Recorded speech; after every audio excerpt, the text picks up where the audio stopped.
music is addressed to my people, especially to make them more curious about where they came from and their own identity and pride in that identity.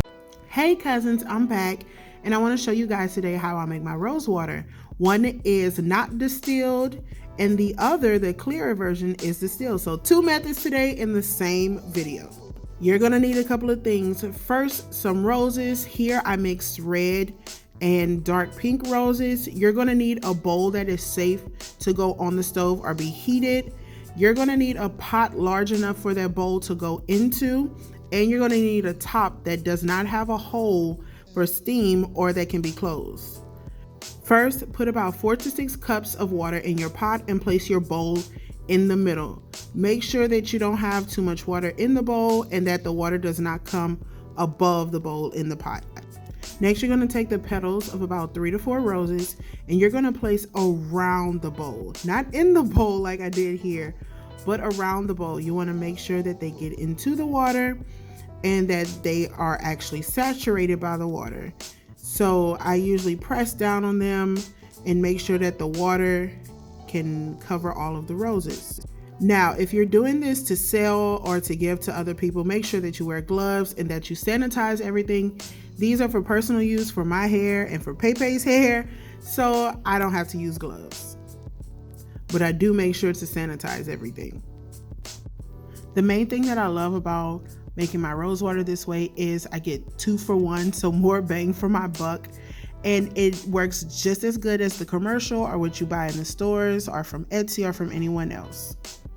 I usually purchase my roses from Walmart. I make sure that they are cleaned, and sometimes if I have extra, I just leave them in a refrigerator in a closed container to make sure that no moisture gets in to, preserve them. Rose water has a load of benefits. You can use it as a toner, you can use it as your hair, you can add it to different ingredients. It is great for your skin also. The anti-inflammatory properties in rose water can be used to soothe skin irritation. It can also be used to soothe sore throats, reduce skin redness, and help prevent and treat infections. Once all of your rose petals are saturated in the pot in the water, take your top and turn it upside down and place it on top of your pot. Now, I turn my stove to about a 6, which is a medium high, and I allow my rose petals in the water to come to a boil. The trick with the top being upside down, the condensation will come to the middle and drop into the bowl. Now, I also put ice on top that this will help with all of the condensation and making it steam up really good.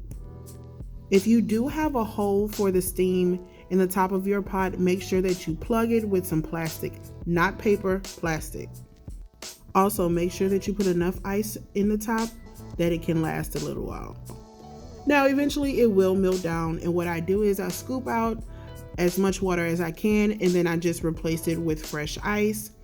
Total time that it's boiling is somewhere around 30 to 45 minutes. The good thing is if you put enough water in the bottom, you don't actually have to sit and watch the pot boil. Just make sure that you continue to monitor it every few minutes and then let it do what it does. Now, when removing the pot, when it's done, please be careful. It is hot. The water that is on top may not be hot because it is melted ice water, but please be careful. Your bowl on the inside will be hot and so will your pot. I know y'all see all that good distilled water.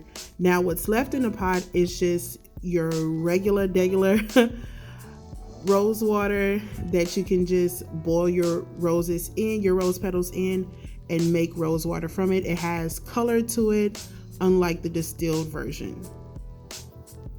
Another good way to know that they're done is when your rose petals become almost translucent in color.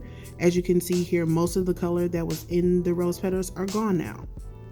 I just scoop all those out and throw them in the trash.